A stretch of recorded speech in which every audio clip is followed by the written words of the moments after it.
អូននឹងហើយគឺជាវាសនានៃបងបានជារៀមផ្សងចងក្តីស្នេហាណាស់ថ្លៃសូមអូនមេត្តារក្សាឲ្យនៅមានន័យលួងត្រាយើងខ្សែជីវិតបង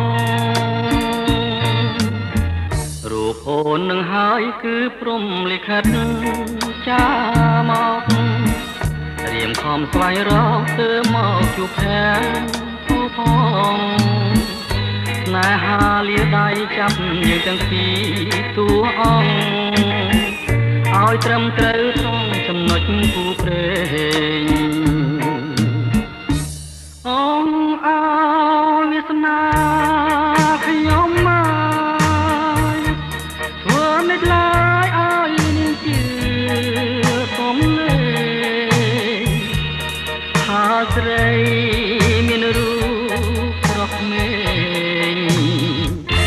គឺជាគូព្រេងពិតឥតសង្ស័យរូបអូននឹងហើយឆ្លើយត្រូវត្រង់ក្បួនហោរាទីថាអូនពិតណែបនិតនឹងបងលោកស្រីទទួលបងទៅមិនខំទេទៅមានថ្លៃកុំកែសង្ស័យទៀតណាអូនណា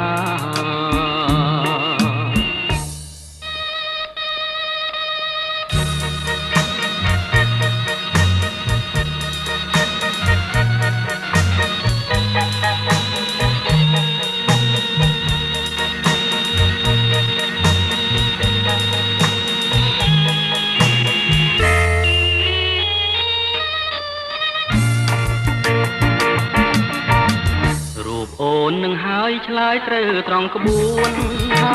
រាទីថាអូនពិតណែបនឹកនឹងបងស្រីទទួលបងទៅមិនខំទេពើមានថ្លៃកុំកែសង្ស័យទៀតណា